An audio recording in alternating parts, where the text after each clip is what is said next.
As a fearful avoidant, do you find yourself constantly operating in the extremes of life? Do you find yourself in all or nothing all the time? Maybe it's with your relationship to food and your eating habits. You eat really clean for a few days, eat one wrong thing, decide, okay, who cares? I'm just going to eat junk food all day or all week. Maybe it's in your relationships that you do this or with money.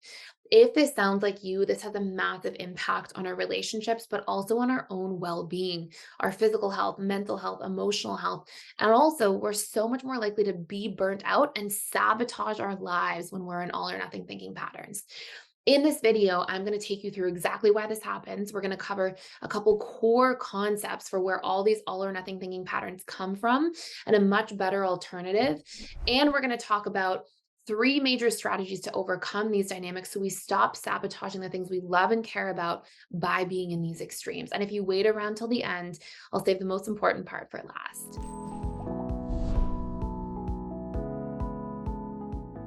So, the first thing that you want to understand is that these extremes for the fearful avoidant come from operating in extremes in childhood. If you grow up in some kind of environment, or if you're a fearful avoidant because of a past difficult relationship that happens in your adult life, either one of these scenarios causes you to see things as all good or all bad. If you grew up, for example, in an environment where there was a lot of chaos, you might have constantly had to walk on eggshells. You might have constantly been waiting for the other shoe to drop. And when it did, things might have seemed really negative in the extreme. Whereas when things were calm or normal or nice, you might have felt like things were extremely positive. And the juxtaposition of those two things actually conditions you to view your life through the lens of extremes. In other words, it conditions you to see things as all good or all bad, the typical all or nothing thinking patterns. And this also will show up in your romantic relationship patterns because if you're viewing relationships as all good or all bad, you're more likely to have a lot of hot and cold dynamics. Now, these all or nothing thinking patterns won't just show up in your relationships. They'll show up in your career. They'll show up with money a lot of the time. They'll often show up in your relationship with food or alcohol or partying or whatever it may be. And as a result of that, this constant pushing back from one side to the other of all good or all bad can be very disruptive to your life. So, when you are exposed to all or nothing patterns growing up, you're exposed to extremes, you are more likely to think and see the world through extremes.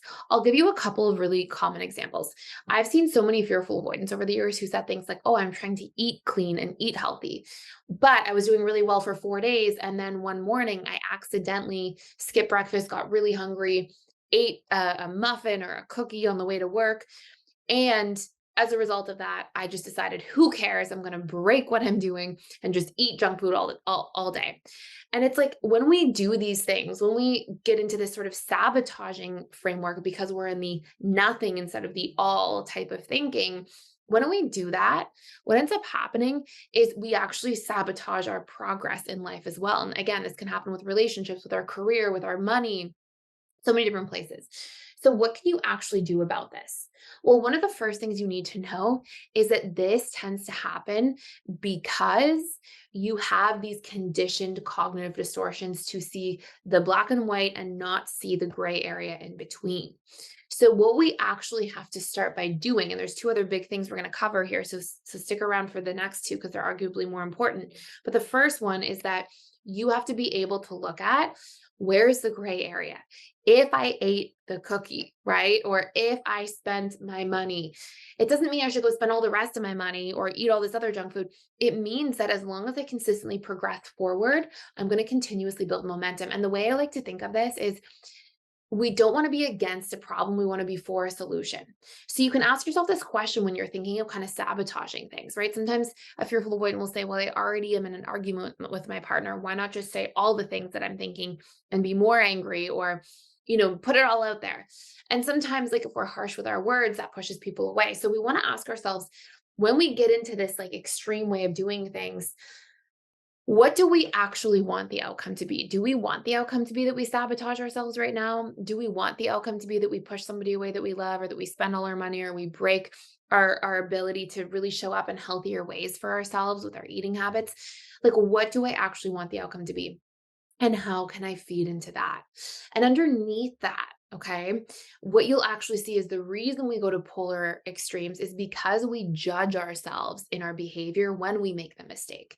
And if you weren't judging yourself so strongly, it wouldn't be that big of a deal. In other words, if you didn't judge yourself and shame yourself for eating a cookie after 3 days of clean eating, you wouldn't feel this need to sabotage everything because you wouldn't be coping from your own self judgment. So, what you want to be able to do in this case is be a little bit forgiving and compassionate towards yourself. Hey, I'm a human being. I'm not supposed to be perfect. I was hungry. I made a mistake. Or I spent a little bit of money. I broke my budget a little bit. Okay. What do I want the outcome to be? And how can I be more forgiving and kind and compassionate towards myself so I can keep supporting the solution and the dynamic I want to be building in my life instead of get into this destroying kind of destructive mindset of being in the nothing instead of the all.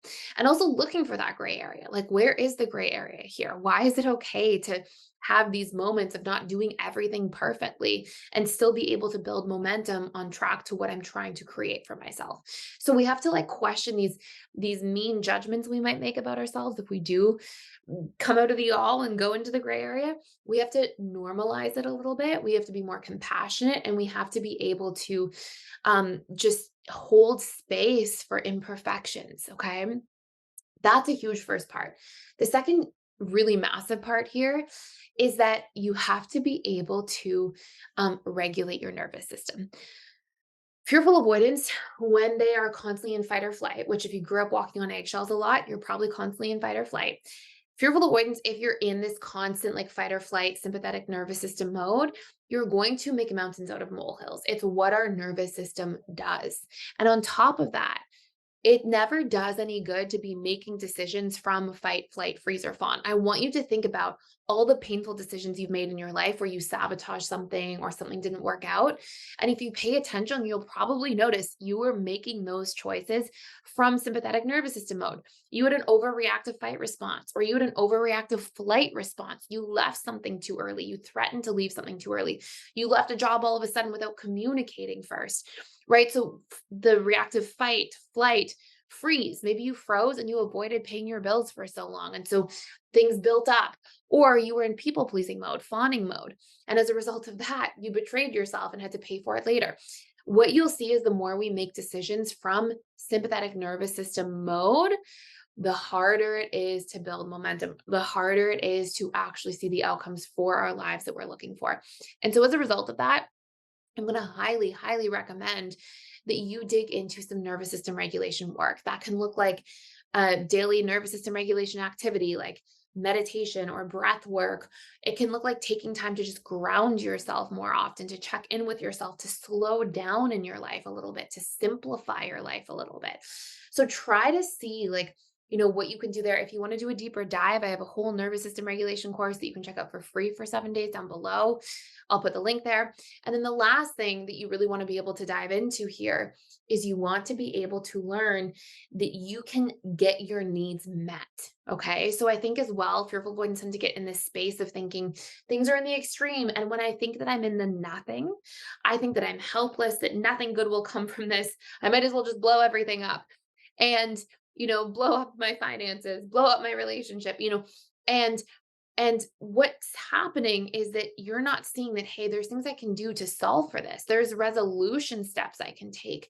And so when you're able to actually look into that, when you're able to actually say, okay, you know what? I'm in this tough spot. What do I need to feel relief right now? And what strategies can I partake in to fill that need, right? So maybe you just spent some money and you're regretting it. And maybe you're like, oh my gosh, I broke my budget. Okay, what action steps can I take? Maybe I can be a little more careful with my budget for the next 2 weeks and really, be more frugal for the next little bit in this, and this area. And maybe there's a couple action steps you can take there, whether it's like skipping coffee at Starbucks or whether, whatever it might be for your life. Can you fine tune things so you can get back to the solution more quickly? And the more you're able to do that, you get out of problem oriented thinking and sabotage mode and get into solution oriented thinking, which will bring you back into that healthy equilibrium that you're looking for. So, again, this is a huge deal for fearful avoidance. I mean, it can absolutely play a massive role in your life. If you want to do that deeper dive, you can check out our nervous system regulation course for free down below. For 7 days, it's like a 45-minute course. It's super easy. You can pick a couple habits out of there and build that momentum. And you can definitely use these tools from this video to be able to get out of these polarities, out of these extremes, and see a lot more balance and health and well-being in your life again. So that's it for today. Thank you so much for watching. Thank you for being here. Please like, share, and subscribe if you're enjoying this channel, and I can't wait to see you in future videos.